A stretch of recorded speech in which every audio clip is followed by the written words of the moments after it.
Alors liberté d'expression, religion, le fameux vivre ensemble, ce sont des sujets qui en France, ça met souvent le feu aux poudres. Aujourd'hui, on va décortiquer un débat. Un débat qui va vraiment au cœur du problème. C'est-à-dire où est-ce qu'on met la limite entre la critique et l'insulte. Et comment on fait concrètement pour vivre dans une société plus apaisée. Allez, c'est parti, on se penche là-dessus. Bon, tout part un sentiment de blessure en fait. D'un côté, il y a Ben.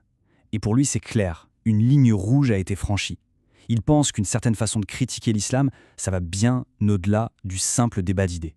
Non, pour lui, ça devient carrément une attaque personnelle, une humiliation qui vise directement les croyants. Et juste en face, on a une vision, mais alors complètement à l'opposé. C'est celle de Jack.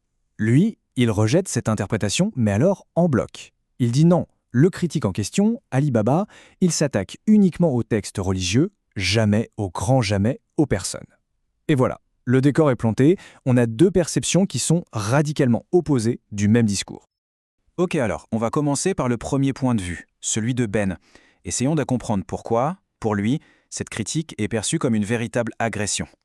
Pour être clair, Ben n'a aucun problème avec la critique des textes religieux en soi, ça il l'accepte. Mais ce qui coince, c'est le ton employé par Ali Babal. Pour lui, ce n'était pas de l'analyse, c'était de la moquerie pure et simple. Une façon de faire passer les croyants pour des imbéciles, des sots, et donc de les insulter, eux directement dans leur foi et leur personne.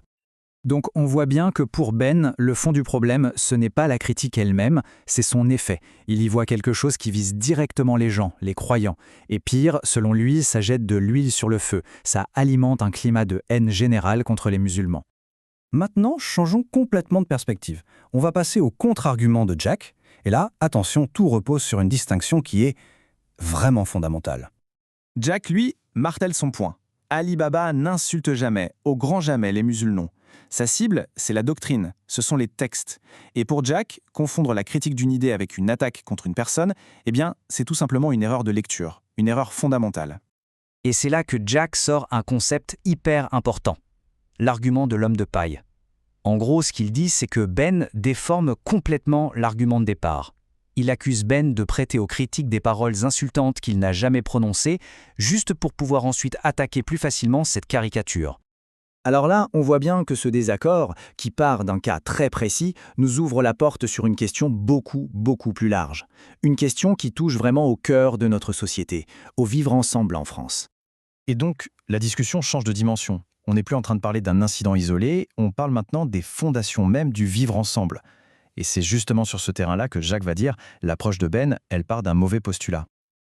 Ok, pour vraiment saisir la pensée de Jack sur le vivre ensemble, il faut qu'on s'arrête sur deux mots.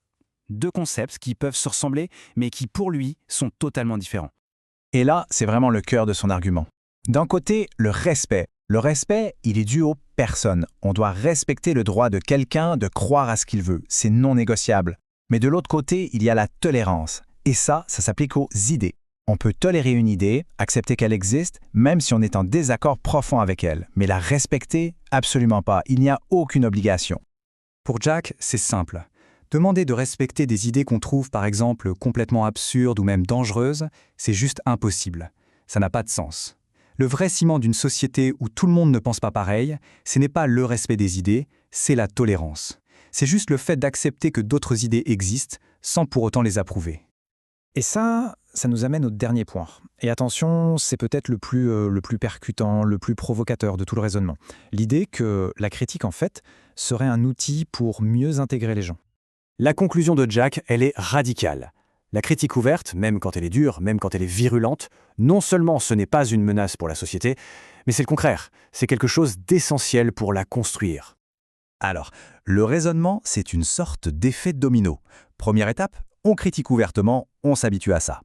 Deuxième étape, les croyants s'habituent eux aussi à entendre leurs textes sacrés être questionnés. Troisième étape, du coup, le poids du dogme, son autorité absolue, diminue un peu.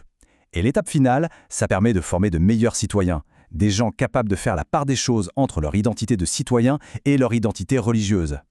Et attention, il précise bien que ce n'est pas une idée sortie de nulle part, ou qui viserait une religion en particulier. D'après Jack, c'est exactement le même processus qui a été appliqué à d'autres religions en France, et notamment au christianisme. C'est ce qui leur aurait permis de trouver leur place, de s'intégrer parfaitement dans la République. Et c'est là qu'arrive la conclusion, qui est assez forte. Pour lui, essayer de mettre l'islam sous cloche, de le protéger de cette critique que les autres religions ont connue, c'est en fait la pire des choses.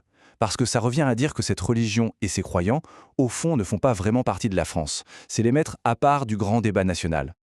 On termine donc avec cette question, une question qui finalement retourne tout le problème. Est-ce que ne pas critiquer une religion, c'est une façon de la protéger, de la respecter, ou est-ce que, paradoxalement, c'est une façon de l'exclure, de la mettre de côté? En somme, la critique est-elle ce qui divise, ou ce qui, à terme, permet d'intégrer tout le monde? La question évidemment reste ouverte.